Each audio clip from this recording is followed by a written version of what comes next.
చాలామంది డైటర్స్ మామూలుగా ఇతర సమస్యల మీద నేను కూడా డాక్టర్లని కలవమంటాను కదా చాలా ఇట్లా ఒక దిక్కుమాల డయాబెటిక్ తప్ప మీరు డయాబెటీస్ తప్ప మిగిలిన కలుస్తారు కదా.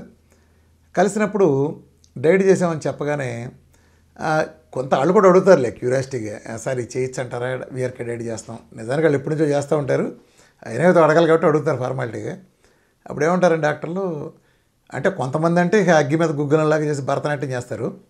అది చేస్తావు పోతావు అక్కడ పోయిన ఇక్కడ పోయినా ఇది పోయినా ఇది పోయినని అది కడుపుబ్బరులేండి. సో వాళ్ళ పక్కన పెడితే కొంతమంది పాప జెన్యున్గా మంచివాళ్ళే అంటే నిజమేనా అనుకోండి, వీఆర్కే డైట్ని సైన్స్ పరంగా ఇంకా నిర్ధారణ చేయలేదు కదండి అని చెప్తారు. నిజమే అంటే దాని మీనింగ్ ఏంటి, డాక్టర్లు సైన్స్ నిర్ధారించిన మాత్రమే చెప్తారు ఖచ్చితంగా కదా. మరి నా ఛాలెంజ్ ఏంటి డయాబెటీస్ మీద, ప్రపంచంలో మీ మందులతో తగ్గించిన ఒక్కడ పేరు చెబితే 2 కోట్లు ఇస్తానని చెప్పి, ఇది కదా నా ఛాలెంజ్. ఎంత కాన్ఫిడెన్స్గా ఐఎంఏల ముందు కూర్చున్నాం లేకపోతే ఇంకో చోట కూర్చున్నాం టీవీలో డైరెక్ట్గా ఎంత పబ్లిక్గా చెప్తున్నాను దీన్ని. మరి ఒక్కడికి కూడా తగ్గించింది అది ఎలా సైంటిఫిక్ అయిందండి ప్రపంచంలో? వాడిన ప్రతివాడికి తీసుకెళ్ళిన మీ మందులు ఏ రకంగా సైంటిఫిక్ అయినాయండి? మొన్నటిదాకా ర్యాంటాక్లో విచ్చలవిడి కొట్టారు గ్యాస్కి, అది 25 ఏళ్ళు 30 ఏళ్ళు ఏదైనా అయిన తర్వాత మొన్న ఈ మధ్య క్యాన్సర్లు వస్తాయని బ్యాన్ చేశారు. మరి అది కూడా సైన్సే కదండి. మనం 30 ఏళ్ల పాటు గ్యాస్ ట్యాబ్లెట్ విచ్చలవిడికి ఇచ్చాం కదండి, కామెడీ కొట్లు కూడా దొరికినాయి అవన్నీ. గ్యాస్ అంటే ర్యాంటాక్లు వాడేవాళ్ళం. ఈ ప్యాంటాసిడ్లు ఇలాంటి ట్యాబ్లెట్లు కొన్ని ఉన్నాయి, కొన్ని ట్యాబ్లెట్స్ వాటి మీద కూడా కొన్ని యాసిడ్కి వాడే ట్యాబ్లెట్ల మీద కిడ్నీ ఇంజూరీ అని ప్రింట్ కొట్టమని సెంట్రల్ గవర్నమెంట్ చెప్పింది కదా. మరి అవి కూడా ఉన్నాయి కదండి. సైన్స్ ఎక్కడ నిర్ధారించిందండి? సైన్స్ అంటే ఏంటండి? మీరు సైన్స్ నిర్ధారిస్తే బీపీకి మీరు బెల్లు ఇస్తున్నారు, థైరాయిడ్కి ఇస్తున్నారు, పీసీఓడికి ఇస్తున్నారు, సోరియాసిస్కి ఇస్తున్నారు. తగ్గిపోతుందని ఎక్కడన్నా ఒక్క కేసు తగ్గిందండి? ఒక్క కేసును కూడా రివర్స్ చేయలేదు కదా. మరి రివర్స్ చేయని సైన్స్ ఎట్ అవుతుందండి? ఒక జబ్బు తగ్గిందని నిర్ధారణ చేయాలంటే ల్యాబ్లో ఒక 1000 మంది మీద చేస్తే, ల్యాబ్లోనో పరిశోధన మీద ఒక 600 మందికి అంతమంది తగ్గి ఉండాలి కదా కనీసం. ఆ రికార్డ్ ఏం లేదు కదా, ఒక్కడికి కూడా తగ్గలేదు కదా. దాన్ని ఎలా చేస్తున్నారు అంటే మీరు చేసేది అన్సైంటిఫిక్గా. నాది తగ్గిన టెస్ట్ మనీలు ఉన్నాయి, మీకు ఒక టెస్ట్ మనీలు కూడా లేదు, ఏది సైన్స్ అవుద్దండి?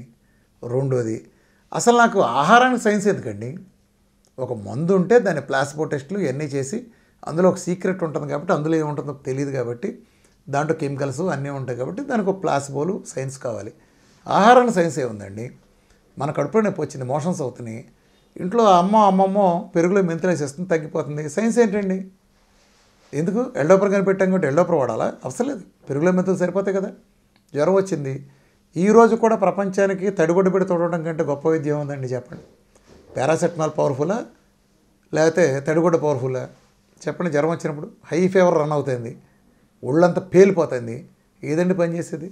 బేసిక్ సైన్స్ అండి, హ్యూమన్ బేసిక్ సైన్స్. ఈ శాస్త్రాలు పుట్టకముందు నుంచి 1000 సంవత్సరాల నుంచి ఎవల్యూషన్లో ఉన్న మనిషి సర్వైవ్ అయిన బేసిక్ సైన్స్. నేను చెప్పేది అదే కదా. నా దాంట్లో నిషేధించిన ఐటమ్స్ ఏమీ లేవు.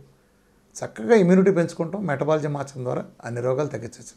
కాబట్టి సైన్స్ అనేది నా దానికి అవసరం లేదు. డైట్ అనేదానికి మీరు తినే ఇడ్లీలకి ఉప్మాలకి గారెలకి బూర్లకి కూడా ఏ సైన్స్ ల్యాబొరేటరీ సపోర్ట్ లేవండి. నేను ఇచ్చినవి నిషేధించినవి కాదు. ఆహారం పలానా తీసుకోవచ్చు తీసుకోకూడదు, నిన్న చికెన్ తినకూడదు వాళ్ళు పప్పు తినకూడదు అని రూల్స్ కూడా ఎక్కడ లేవండి. ఎవరు వచ్చిందో వాళ్ళు తినచ్చు. కాబట్టి ఆహార విధానానికి అదే అద్భుతమైన సైన్స్ అండి. అది తగ్గించలేకపోతే సైన్స్ కాదు, యాజ్ సింపుల్ యాజ్ దట్.